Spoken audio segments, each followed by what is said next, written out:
Oh. Can you do just one eye? Can you just make one eye go? Whoa, no. One thing That I kinda- didn't ask is how we kinda see hurts. how many people are in the. Alexia, if you can hear me, how do we see how many people have joined already? Is there a counter or something?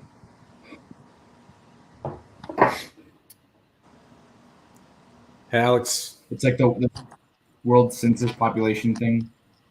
you guys are like a ticker so we can watch our stocks, Think, just so we don't miss a good deal. You sent me a chat. Not sure you can, unless they comment. Oh, Hey, Alex, is Lineage going out to California? yeah. It is? Okay. September? Okay. October? I don't have Yeah, the I think questions it's- in front of me anymore. I guess I could pull it up on my phone. Telefono. See. Yeah. I don't know. Oh, we are live. Oh, Yeah, no, we're live. Mad real mad. What's your life. shirt? Mad I haven't seen lifeness. it before. This is a cover of a book for Wildness and Anarchy by Kevin Tucker.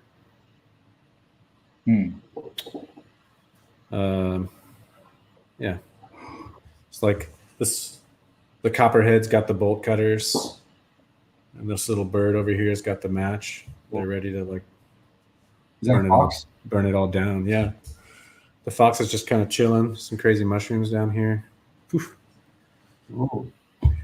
Who could say? I was gonna ask you, do you? While we're live or before or after? I mean, yeah, people coming in. Oh. We haven't jumped in on actually tasting anything, so we're just catching up, folks. Yeah. All right, sorry guys, I got booted, but looks like I'm back. Sorry. Oh, it happens to the best. All right, what's up? What's up, Danny, Phyllis, Romaine, It's Laura, Deirdre, Laura? Welcome. We're just going to wait a few minutes, kind of let some stragglers come on in. I think we'll get started here in about 2 minutes. So thank you for those who are early. Very much appreciated. We'll do intros here in a minute. Jared, what were you? Know who all these furry-faced gonna- men are on this call. Ooh. Including you. Yeah, well, I'm not as impressive as you guys. Yeah, Jared. Yeah. Oh no, This I is- don't. This is laziness. Yeah, my wife put an end to that about 2 weeks ago. Yeah, when my daughter tells me I look like a wizard, I know that sounds like it'd be a cool thing, but I'm like, oh man, it's probably time for a little touch up. No, I was gonna ask you. I don't know how into like slow, like doom metal type stuff you are or not, Oh, yeah. but I got some stuff to send you. Okay. Yes. Yeah. Did you have a chance yet to check out Hum? HUM? Yeah, I don't know if it's just like living through that era. You did. Yep. The nostalgia's not quite there for me. No, I get it. It was cool though. It's just it's one of those weird things too. Seasons of life, like you kind of go be in like you could go through like a 50s, Jamaican reggae phase or something, and for a year and like not and miss a whole bunch of other things that are happening. But it's kind of been mostly like metal for a while, so I'm kind of stuck missing some other stuff. But it happens. Trevor, You guys aren't into like Martin Denny or any of Lounge Exotica? I don't know what you just said. enlighten us. I was gonna say is like where are you currently falling in the world of music? I mostly listen to punk, but I also my affinity for tiki has opened up the world of lounge and what they call exotica music, which is kind of like I don't. jazzy, but with like birds chirping in the background. Huh. Okay. I mean. So yeah, what punk is way too broad. You got to say more. Yeah, I know. Oh yeah. I grew up listening to like late '90s pop punk, like MXPX and Descendants, and So, little known fact: Mike Herrera lives here in Waco now, oh, nice. and his my kids and his kids are one of his kids at least are at the same daycare. So, how about that? Well, I'll tell him the you said first hey. concert I ever went to when I was about That's funny. 12 years old. That's awesome. All right, so I think we can get started. We have a few people on, so have you seen? Do some quick introductions. I'll start if that's okay with you, gentlemen. I'm the least interesting, so let's get me out of the way. So my name's Trevor Tyler. I'm the Senior Director of Beverage Operations for Eureka. So big thanks to everyone that's on the call for joining our whiskey club. We're really excited for our July partnership with Balcones. Kind of had like a 4th of July themed basket. This one with like the red, the white, and the blue, baby blue. So that was kind of the theme for this month. So today we're just going to be talking about Balcones and kind of what they do over at Balcones in Waco and kind of the history of the distillery. We'll take some questions at the end. We'll make a cocktail. We'll drink some whiskey. We'll talk about some whiskey. And, this is just a place for whiskey lovers alike, whether you're an experienced whiskey drinker, you're new to the spirit. Definitely want to embrace all questions across the board, from the uber geeky to the maybe just the intermediate whiskey drinker. So I'll pass things along to our wonderful guests and allow them to introduce themselves. If we want to start with Alex, you want to go first? Sure. Yeah. Cheers. Thank you for having us. I think that these are always really fun to be able to just in times like this that are kind of confusing and because we're all be able to hang out is pretty fun. So again, yeah, my name's Alex. I've been at Balcones for almost 4 years. I mostly oversee our single barrel program, which focus in Texas, which is where I live in Dallas. But I help kind of coordinate and run everything across the country as well. And it's really fun to be able to do something like this, just sit back and talk about Baby Blue, which is a pretty big speaker for us in the grand scheme of things, whiskey. So excited to get into this whiskey and talk about whatever comes up. So yeah, cheers. Thank you for letting me hang out with you guys. I guess it's me now. I'm Jared Himstedt. I'm the head distiller at Balcones. I've been here from the beginning. We started distilling in 2009. We got our permits in our building in 2008. Long and short of it, we started out to make single malt was really the drive. And we'll get into this a little bit with Baby Blue, how that kind of fell into our lap or how we stumbled into it doing corn whiskey. It was the first whiskey we made, first whiskey released, actually made in Texas, top to bottom, at least since Prohibition and maybe ever. I think it's the first blue corn whiskey I think that had been made ever globally. Not that we were setting out to do that, but in thinking through ingredients and being thoughtful about taste and being a little cuisine influenced and all of that stuff, we ended up doing something kind of accidentally groundbreaking that we didn't intend to. But yeah, thanks for having us. We're appreciative in these crazy times, not getting to travel. I'm used to being out there on the road and getting to taste people on things and walk through our portfolio with folks. And it's weird to do it on a screen and see your comments over here off to the side. But this is what we got. So thanks for picking up the kits. Thanks for Eureka for hosting us and for having us on their bar and giving us your evening.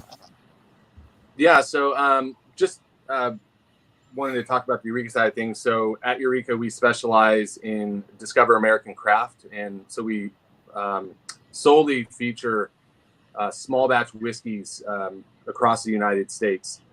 We really are passionate about supporting small local businesses across our United States and really, like I said, highlighting those whiskeys and and bring them to the general population. So the big reason that we carry Balcones is they're, you know, a small company. They first of all, they make phenomenal whiskey, whether it be the baby blue or their single malts. Trying to think of, we've carried Balcones probably since the beginning, since around right when you guys opened. So we've been big fans and supporters for a long time, but predominantly we love you guys because you make great whiskey, and that you're a small company that's American based. And yeah, that's kind of the reason why we've always been fans. But I think we'll start some questions here just to kind of start this off.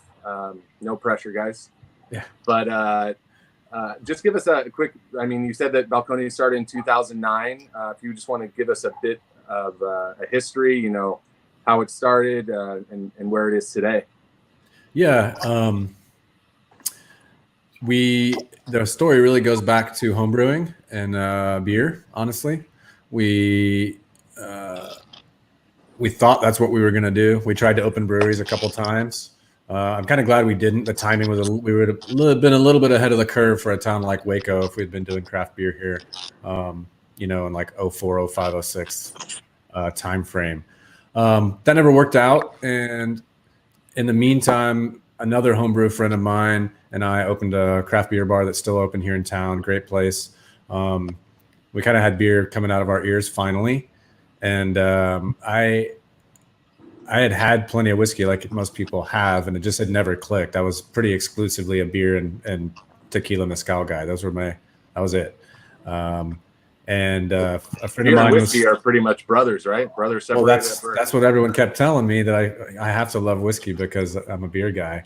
But just for whatever reason, it never clicked until I was out with a good friend of mine who I was actually just talking to a few nights ago. He lives in Florida now, but he helped us build a distillery and then left before we laid any juice down.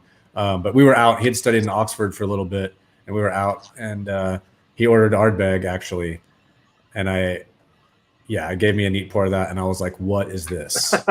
It's definitely a crash. You know, he sent you. I got thrown in the deep pretty end. Pretty much to 10. You know, if on a scale of 1 to 10, he gave you a 10 with that. Yeah. But I immediately was like, "What is this? And where is there more like it?" It was a different time. It didn't take long to devour all the single malt that was on the shelf, especially Isla. Isla at the time, I think, had 7, maybe 8 distilleries. But yeah, from there it was on. And we're pretty DIY folks. And the idea of loving single malt so much, surely the next obvious conclusion is to, you know, try laying some down yourself. But it really happened very odd. I mean, it was conversations on a front porch over a cigar kind of thing. And then, somebody knows somebody. My brother-in-law maybe would be interested. He's got a little money, you know. And next thing we knew, we were kind of getting our permits ready just in case. We weren't really thinking it would turn into anything. And then we bought a really cheap building. And after about 2 months of being in the building and starting to get equipment put together and doing a lot of the remodeling, the roof and cutting out walls and doing all that stuff ourselves, it became pretty clear we probably needed to quit our other jobs and focus. It's one of those weird things, like where you just you keep taking steps, and at some point you've taken enough where you're like, I probably ought to pick my head up and look around and see where I'm at. And that's kind of when we realized, like, oh man, we're actually like doing this. We're doing this for work. It's pretty nuts. It's not a blueprint for like, hey, I want to get into distilling. It's not a representative career path. I feel like I almost like slipped on a banana peel and looked up and I was distilling. So not the usual route. Yeah, that's interesting. Yeah. So I want to talk about baby blue for a second. You know, the use of blue corn in the whiskey or elote, it really gives the whiskey a distinguishing factor. What was the reason that you chose to use blue corn versus, you know, some just regular corn? You know, I think the blue corn gives a really great nuttiness profile to the whiskey. And then also, if you could just, you know, it's not corn whiskey, it's not bourbon. It kind of falls somewhere in between there. Like, I just maybe talk about the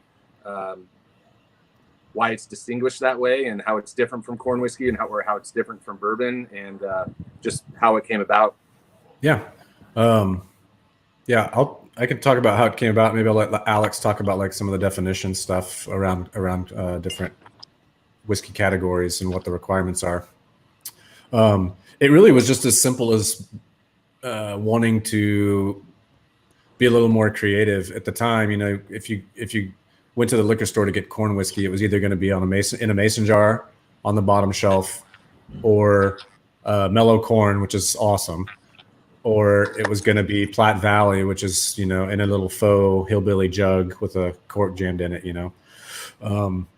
So it wasn't like, you know, it wasn't the toughest competition. It's a category that had been overlooked, I felt like, for a long time. And when you're sitting there doing your research and finding out what people do with corn, it really started with this hypothesis. So most American whiskey is bourbon is majority corn. And even if you talk to Jim Rutledge or, you know, some Hall of Fame Kentucky bourbon distiller, they always tell you somewhere between 60 to 80% of the final flavor is the oak, right? So it really was just kind of this question: can you treat corn? Does it need to be covered up? Is the only thing it can bring to the table sweetness?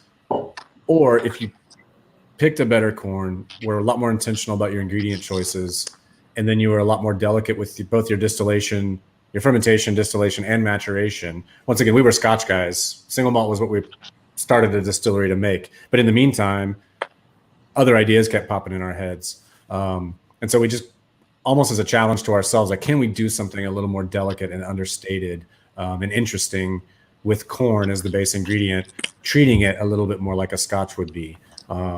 So this is matured in used barrels, much like single malts are. Our stills are Scottish pot stills. It's fermented with M1 yeast, which is a very classic Scotch yeast. So really, in almost every other way other than the raw ingredient, we're treating this the way a traditional single malt would be treated. But like anybody that works in flavor, I'm sure this is true for you too. Drinking a lot of different things, food, travel, all those things are really important to anybody who works like in a flavor sensory field. And at least here, I don't know how it is out in California, but I mean, blue corn it's not ubiquitous, but it's a lot more common here, especially a decade ago, than it would have been in like New York or something. So it felt a lot more obvious that we needed to use something that was relevant to the food culture here, something familiar that's not just, you know, yellow feed corn that's bred to have a lot of sugar and nothing else. Yeah, I mean, I think you look at alcohol production since the beginning of time, you know, humans have always utilized local natural crops to turn into alcohol. And that's why, you know, bourbon gained such a popularity in Kentucky, was because of the corn that grew there and the oak trees that grew in Kentucky, that, you know, was one of the main reasons they used those to age their whiskey in oak. You look at, you know, Jalisco, you know, agave, you look at rye whiskey, which kind of originated in the Pennsylvania northeast area, where rye was a prominent crop. So, I mean, it makes sense that you guys would use blue corn in Texas, where, you know, that grows and is a very prevalent crop. Yeah, I mean, peat, you name it. There's so many things, and beer production is even more so. There's just parts of the world that have natural growing yeast that are great for beer making, and they've become Pilsner, they become Saison. You know, like they were just there. They were in the air. You know, I think Pacific Northwest, the wheat that grows there. You know, wheat beers in the Pacific Northwest are, you know, that's where a lot of acclaim came to that style of beer. So, yeah, sorry, Alex, I didn't mean to cut you off. No. I was just gonna say, from the perspective of someone that was a really big fan of Balcones prior to joining the team. Again, I've you know, Jared's been here since day one, so going on 12 years, and I've been here 4. It's, I think, a level of that innovation, but kind of honest intentionality by using simple but elevated ingredients has always been what's really attractive about Balcones. So, you know, the fact that it is 100% corn is, I think, really fantastic, because you're not really muddling up things. by way of additional ingredients in the mash bill. And so I think the 100% corn mash bill is something that's really, really great, really approachable. And even for something that's as youthful as this, it still stands up extremely well, especially in a cocktail, which I know, we'll get to at some point. But the oiliness, the density, because of that rich corn, it's a really fantastic spirit. And I think it holds up well in meat on the rocks, and sometimes in a cocktail, it's quite nice. It shines through with a little acidity. Got a couple of questions here on the side. You said the Balcones Blue cast strength. I'm assuming you're talking about the True Blue. We also have a bourbon that we make with the blue corn, but I'm assuming you're talking about the True Blue. So Baby Blue is really, once again, much like Scotch maturation, we're dealing with all used barrels, which Alex is going to get to in a second.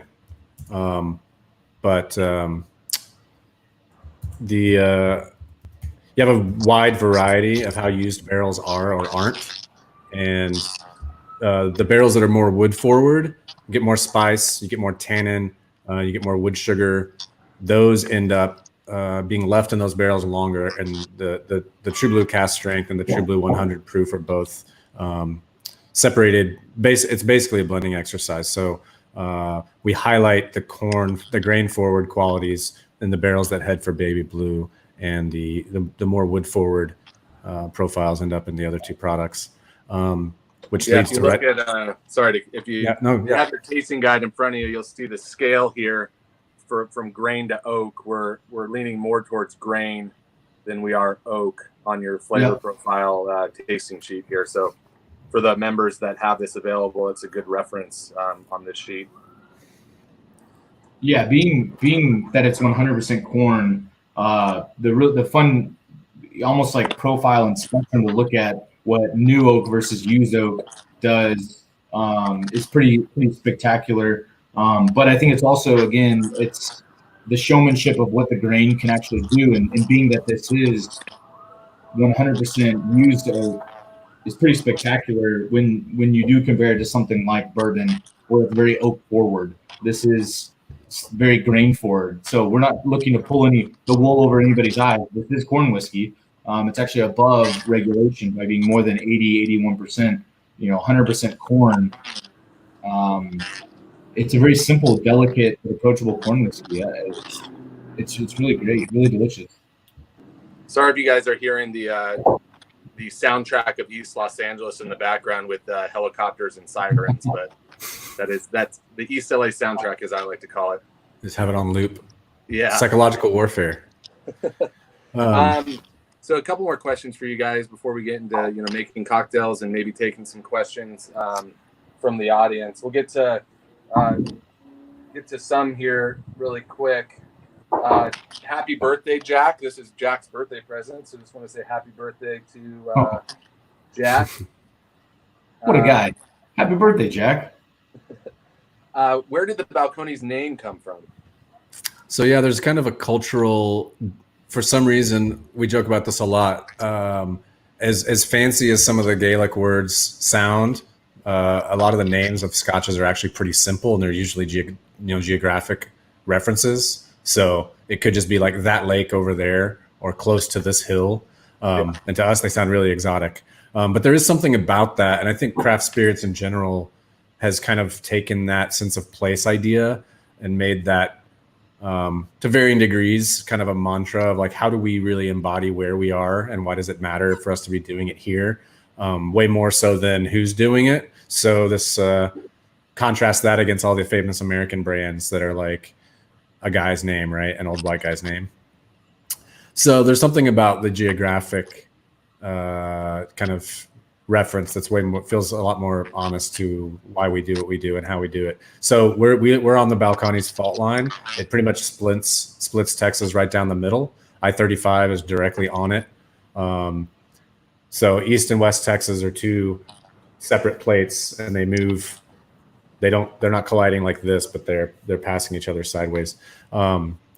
It creates a lot of limestone. The word Balcones is Spanish for balcony, and if you go down here, right here in Waco, down to the river, one side of the river is probably 100, 120 feet lower than the other side, and they call it the Balcones Escarpment and the Balcones Fault Line for that reason. you can, at many places along it, you can stand on one side and it feels like you're in a balcony looking over onto the other side. But that's awesome. Yeah. I mean, I knew about the fault line, but I didn't know, guy who lives in East LA should probably know a little bit more Spanish. I didn't know there was a balcony. Yeah. So what differentiates your distilling process and production versus other craft distilleries? And two-part question: why does Balcones always bottle at such a high proof? I don't think you guys make an 80 proof whiskey. No, definitely not. I think it's one. I'll let, since we have Jared, he should talk about. I will politely ask Jared if he would talk about processes. But I will say one of the things that makes Balcones so fantastic is the importance of people by way of design, and that our processes, as we've exploded in growth over the past few years, we've become mechanized but not robotic. So there is an importance of people and very sensory based blending and mashing, fermenting, distillation, collaboration that I think is really important. And one of the most attractive things about Balcones is that it really does feel like a family. And I think it's a small thing, and a lot of places it can be robotic, but people are important, and there's a lot of cool aspects to good people making good whiskey. And so I always want to make sure to throw that out there, that there's a lot of good people behind the scenes, and Jared is an all-star, but there's a lot of other folks as well that help make a lot of the fantastic whiskeys that we're able to share and drink. But as far as processes, Jared, I just wanted to jump in on that piece as well. I'm actually Jared's body double. He's at home right now. I'm not really. I'm just a hand model. Yeah, process-wise, once again, there was stuff that seemed way weirder 12 years ago that now I think, with the proliferation of craft producers, there's a lot of stuff that there's a lot of people doing things that are not like textbook somebody would tell you this is how you're supposed to make whiskey. A lot of us do things kind of odd. Coming from a beer background, we right off the bat fermented a lot colder and slower. Most whiskey, whether you're in Kentucky or in the UK, is going to be fermented right at the edge of killing the yeast. I mean, yeast will start dying off depending on the strain in the low 100 degrees range, and most of those distilleries run at that heat to get it done as quickly as possible. And there is a lot of weird off flavors that come from that. As anyone who makes beer knows, really hot fermentations can make some weird stuff happen. It doesn't make for very happy yeast. And there's some moments where you want stressed yeast because they make really cool acids that make cool esters, floral and fruity notes later. But that's a whole other thing. So yeah, we ferment long. We ferment very acidic. We do about 7-day fermentations instead of 3, at least. Our pHs are pretty low. We kind of front load our washes with a lot of acid to give our spirit the best, to arm it as much as we can for esterification, which is where acids turn into other really cool fruit and floral notes later. But yeah, we're using pot stills to make American whiskey, which is mostly made on column stills. Pot stills give you a much richer, kind of oilier, fattier, rounder spirit. And we're doing M1 yeast as well, which is a traditional Scotch yeast to do things like bourbon and rye and corn whiskey with, which all just stems from the fact that single malt was the plan and all these other things happened kind of along the way. But we're pleasantly surprised with some of the things that we didn't know any better than to try, and we did. And it worked out for us. So when you're talking about the acid, out of curiosity, is that just like the sour mash at the end of the distilling process that you add back to the still? Yeah, no, we let it go longer. So after the yeast has done most of the transformation of sugars into alcohol, lactic bacteria, which is present on the grain itself, lactic bacteria is what makes yogurt, sauerkraut, stuff like that. It's not nearly as aggressive as acetic, which makes vinegar. It's not really as aggressive as citric acid, which we're all familiar with from citrus. It's a softer slightly rounder kind of acid. But that's kind of present on everything in the world. We've got lactic bacteria on us right now. So if you let the fermentation go after the sugar's been eaten up by the yeast, then the lactic bacteria can eat more and kind of just contribute to acid load to the wash. There's a lot of great examples, but like acetic acid specifically is what you're going to get more if you do backset, like sour mash. So we're getting a different acid, even though we're getting a pH that's similar, and we're letting it happen at the end as opposed to the beginning. But I'm someone who loves acetone and a good Jim Beam, for example, and that's acetic acid that then turns into acetone or ethyl acetate. So you need all these precursor acids, and you need alcohol together in the presence of water, and then they start transforming into other things. Someone in the chat asked why 46% ABV. Oh yeah, proof. So we don't do any chill filtration. Chill filtration is when you cool the spirit down and then you filter it. And when it's cold, there's a bunch of there's fatty acids. So they're acids that behave like lipids. There are some real lipids, and there's also alcohols that behave like lipids, fusel alcohols, things like that. So they are a little bit oily, but they fall out of solution when it's cold. And then when you run it through a filter, those get stuck. And really the only reason people do that is kind of a shelf stability issue. It's kind of aesthetic. If you've ever chilled a bottle either in the fridge or in a cooler, or you even put a whiskey over ice and notice that it gets hazy real quick, that's all those oils kind of coming out of solution. And so the way to keep that from happening is to chill filter before bottling. But it absolutely changes flavor. It definitely changes texture. You're removing some very flavorful components that have a lot to do with texture and mouthfeel. So we choose not to do that. So 46 is about as low as you can go without having haze in the bottle if you don't chill filter. So that's why. So are all Balcones whiskeys non-chill filtered? Yeah. Oh, that's cool. Yeah, I think we don't. What I see most often is if you let a bottle sit for a while, it'll look like sediments forming at the bottom of it. But if you shake it up, you may see that sediment rise, and those are actually from my understanding, are the fatty proteins kind of coming together. I'm not a chemist, so excuse my crude terminology. But then if you just shake the bottle, really they go back in break solution. those proteins up and kind of Yep, they'll go right back in solution as soon as you shake them up. I've come a lot where a bartender will come up to me and they'll say, "Hey, Trevor, this whiskey is not very good. It's not good anymore. There's all this sediment at the bottom." And then say, "No, those are just the fatty acids that have kind of settled and formed together. So just shake the bottle and you're good as new." Yep, for sure.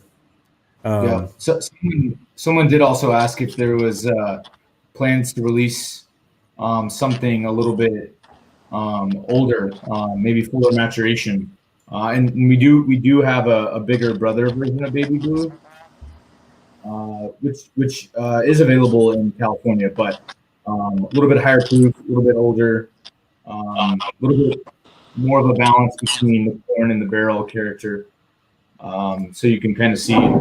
And someone asked about True Blue Cask earlier, but yeah. And the funny thing about blending corn whiskeys, which we never got around to definitions, but it has to be aged in either used barrels or if they're virgin oak that can't be charred. So it's by definition, it's the definition for corn whiskey is intentionally meant to have it be very different from bourbon on purpose. So the blending normally around 80 to 100, right? The minimum is 80. It has to have at least 80% corn to be corn whiskey. Every other style of American whiskey is only 51. So rye is 51, American malt whiskey is 51, bourbon's 51. Minimum 51 corn minimum for bourbon. But because of that, the age really is kind of not really a big deal. I think on the label, I don't know if it says 6 months.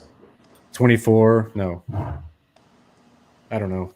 Baby blue? It's aged at least 6 months. It varies so hard that it really, once again, it depends on the barrels. And when you're doing used barrels, you don't know until you start checking them how much life they have left in them. So I could easily find a barrel that was 8 months old and another one that was 4 years old, and the 8-month-old would seem older if the 4-year-old. Legally, you can only put the lowest age statement in the whiskey. So even if there was a 4-year-old in this whiskey, legally you can only put the youngest age statement, which is 6 months. And it's usually the range of what goes into any baby bottling is pretty broad. I don't know if we're using anything 4 years old yet. We have a bunch that's around that age. But yeah, it's a pretty wide. We don't really do much under a year anymore, mostly just because we have so much that's got an older age on it. We don't have to do that. But we won't get into it, but that's because you guys, for about a year there, you weren't allowed to make whiskey, right? I won't get into that too much, but we actually never really shut down too much. Mostly the moving to the new building was a bigger hurdle than anything else, just getting the new equipment going and stuff. But yeah, recently we had to kind of halt things in the middle of all the current craziness and dedicate our production for sanitizer and get that out the door. But thank you for that, by the way. Yeah. I know that's awesome. It's a bigger pain than people think it is. Yeah, I'm sure. Switching production over to that was a nightmare. All right, well, we only got probably about 10, 15 more minutes here. I don't want to take up too much of your guys' time, so we've got to make the cocktail still. So yeah, a couple more questions for you. So talk about how the flavor profile of whiskey changes throughout the year, and kind of the Texas terroir and the heat, and how that affects the flavor of Baby Blue, but also some of your other whiskeys. Yeah, so if anybody's ever lived in a really old house, and you notice that in the winter it's super breezy and all the doors have, an inch gap underneath them. And then in the summer they're all swollen up and you can barely shut the closet. That's what the barrel's doing as well. So it's swelling up and then shrinking and contracting at different times of the year. So when it's cold, it's squeezing out and it's kind of like a sponge. It's pulling during the hot times, it's pulling whiskey deep into the pores. And then when it gets cold, it squeezes all of that back out. But very similar to like squeezing a tea bag. Some people do it, some people don't. Some people like their tea a little more bitter, a little more tannic, some don't. When you come out of cold months, the annual cycle of aging and maturation, when you check on whiskeys, say in like April, May, they've just had months and months of squeeze, and they tend to be darker, they tend to be woodier, spicier, more tannic, a little more stringent.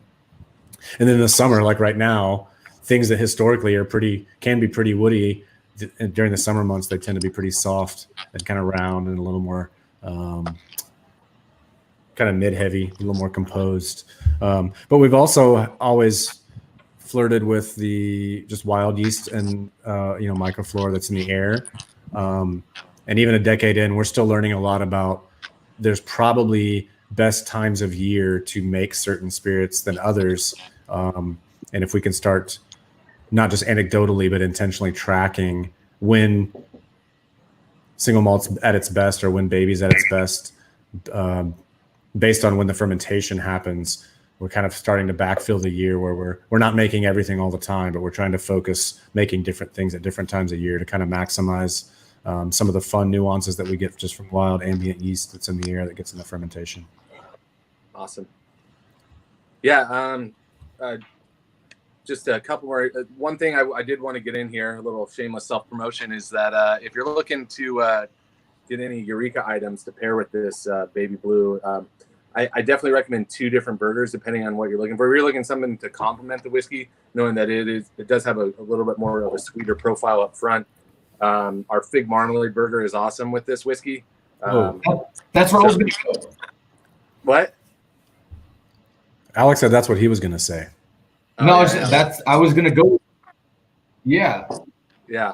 Also, if you're looking for a bit of a contrast, I really like our bison burger has a little bit of heat to it with our jalapeno jam.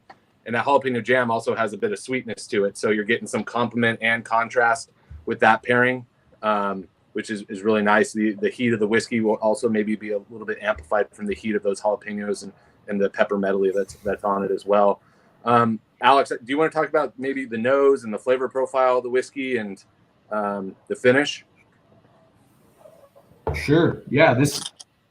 Again, I think this is a very, Hopefully your very notes don't approachable. contrast with mine too much. Oh, no. I mean, it's all subjective, right? Like, Yeah. I tend to get a little more of the corn, a little bit of like that toasted popcorn quality.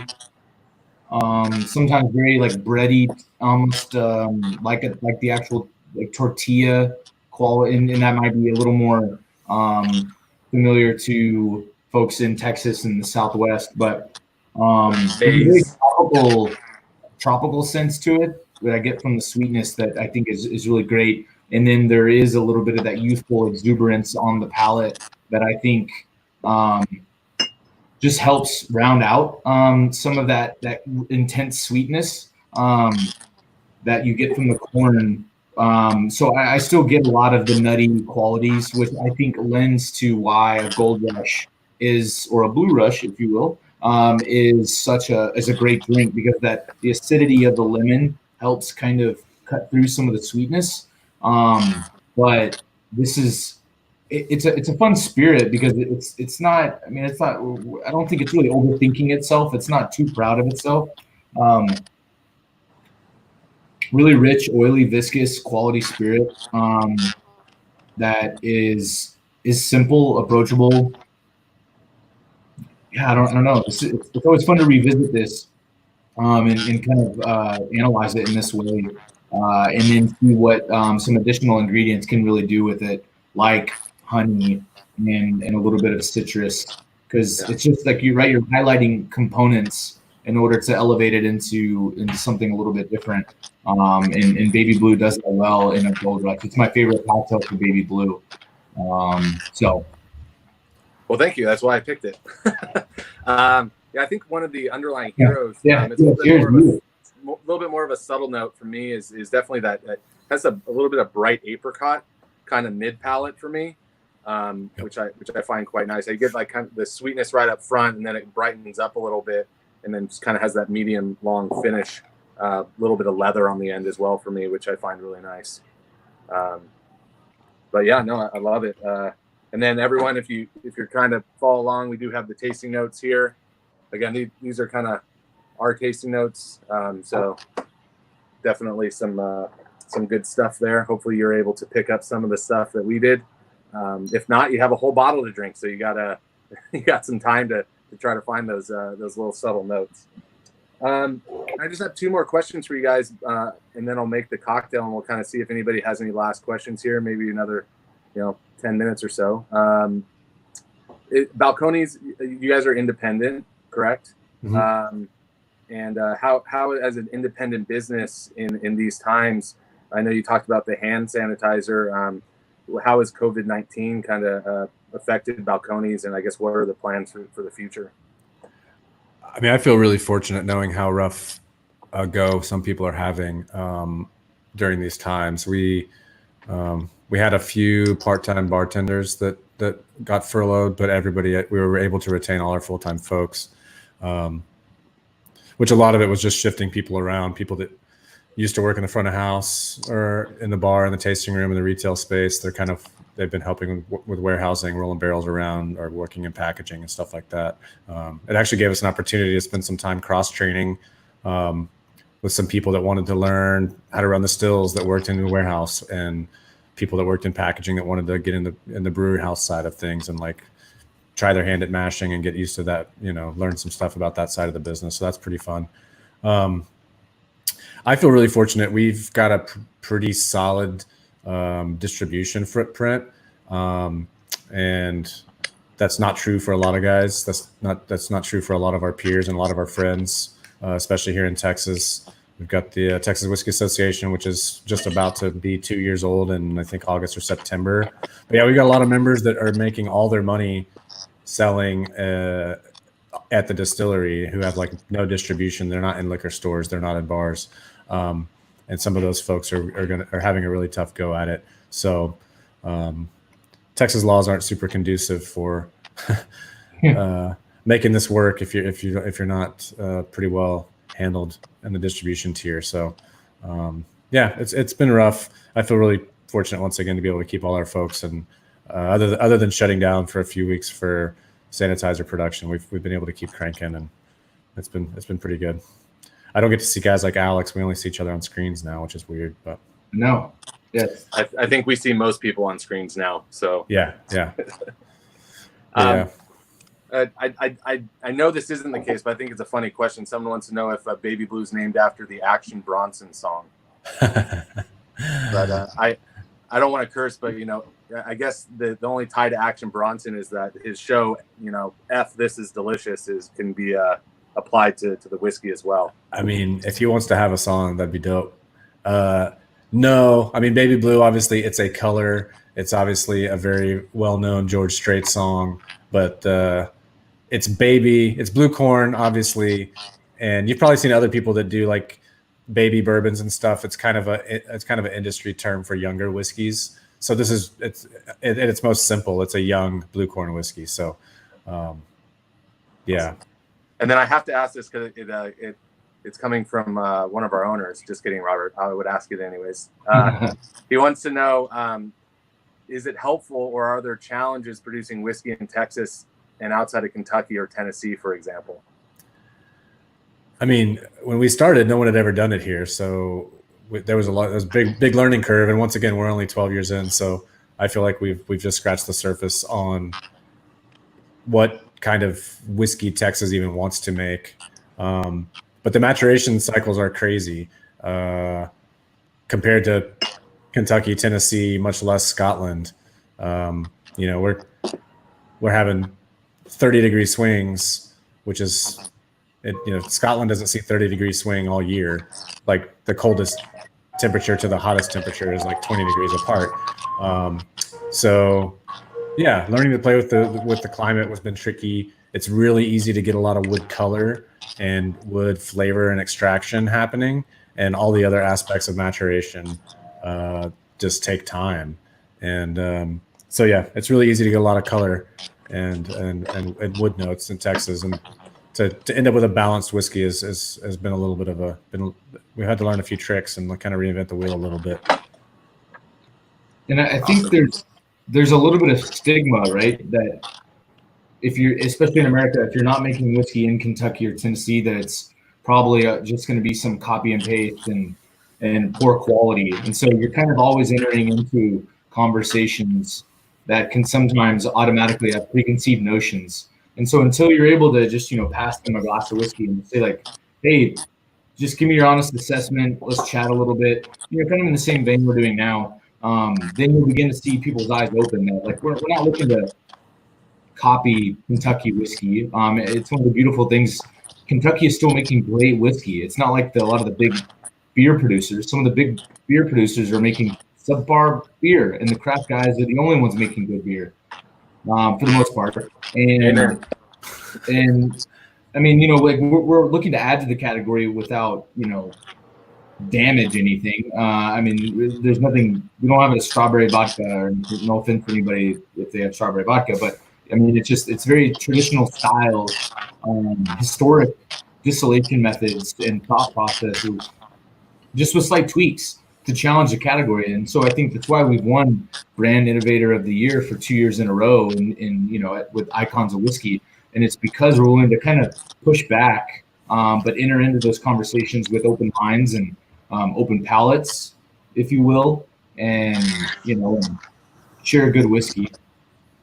Whiskey we like. Not everyone's going to like it, but we like it.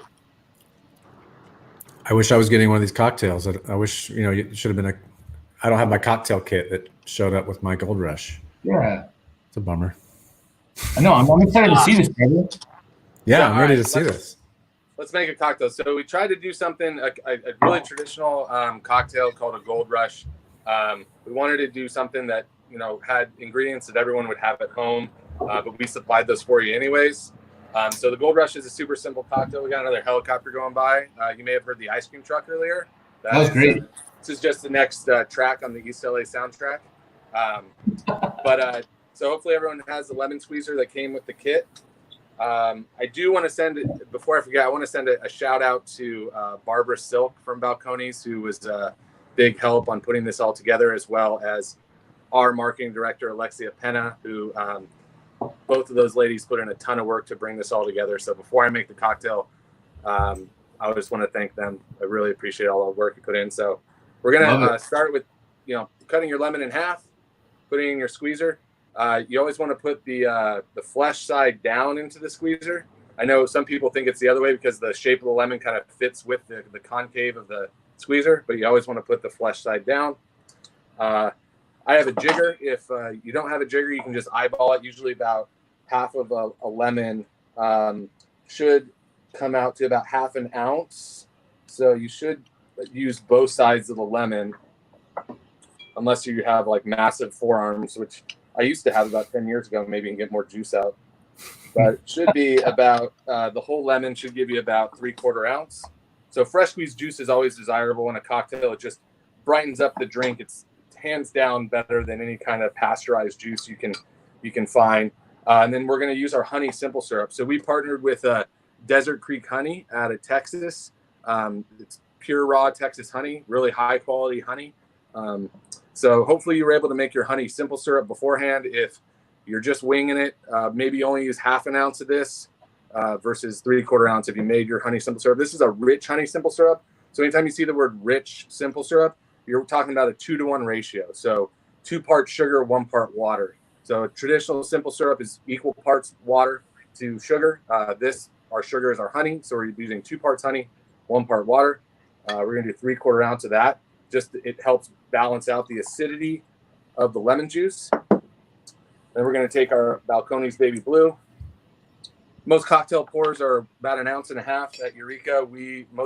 Pretty much all our cocktails are at least 2 ounces, just because we like the whiskey and the spirit to be the star always. So we're going to do 2 ounces of Balcones Baby Blue, which you all should have in your kit. Cheers to that. And this honey bottle, if you make your syrup, it should be able to produce enough cocktails, for this whole bottle. But obviously, we do want you to drink the whiskey neat as well to experience it in all its glory. I'm going to finish my neat pour first because what the hell. All right. You got some ice. I feel like this ice tin is very Texas. It's nice copper. Yeah. It looks like our old stills. So we're going to fill. I don't have my normal bar setup that I have in the restaurants. So this is I think a very rare. Usually the whiskey drinks are made inside after the tiki drinks are consumed in the tiki bar. So, but obviously, we're any delicious beverages are always welcome in the Eureka Tiki Bar. I'm still so impressed by your tiki bar. That's just the fact that that's in your house is just... This is a potential sneak peek at maybe something down the road. This is a custom-made Eureka tiki glass, nice, made by Tiki Tony, the famous tiki artist. But okay, so we have our ice, we have our bourbon, we have our lemon juice, we have our honey syrup, and we're gonna shake. So it's always important when we shake. You may see some bartenders, call it flair, call it whatever, but there is a method to shaking. If you can master the up and down, back and forth method, that's best because it actually doesn't break your ice. When you break your ice, it over dilutes the cocktail. So we want our ice to remain in its same form.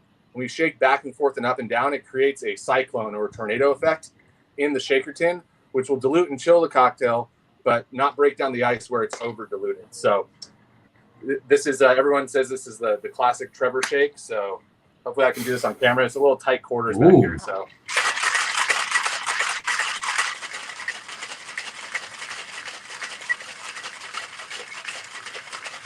So you want to do it for about 10 seconds, and it may take a little while to master that shaking technique, but you always want to listen to your tin.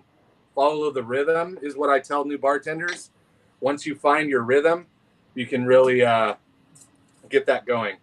And you can either pour this over a large ice cube in a rocks glass, but because we have these amazing Balcones mason jars, I think we're going to enjoy it out of just right into the mason jar. Should pretty much come all the way to the top. Love that logo. Sorry guys, I feel bad that we didn't set you up. Well, So I good. owe you a gold rush at a Eureka next time you come in. Yeah. So, cheers. Hopefully everyone was able to learn something new. Big shout out to Balcones. We love you guys. Thank you. You know, we do carry multiple whiskeys from you guys at our restaurant. The single malt being one of them. Some restaurants may still have some True Blue. That's always a great one. But cheers. Cheers, man. Oh, cheers. Yeah. Cheers. All right, everybody. Let's see if Next. we have, I think we may have a few last questions if we can get to. Just a lot of praise, Laura. Thank you very much. Yeah, great balance. Love it. Someone did ask. Annie's mad at us for not sending you a kit too. So we'll buy them a drink next time they're at Eureka. I promise. Ooh, yes. All right. Well, thank you, everyone, and cheers. And we look forward to bringing you some great whiskeys in the future with our whiskey baskets. Yeah, have a good night. Thank you again. Thanks, Trevor. Yeah. Cheers. Cheers. Cheers.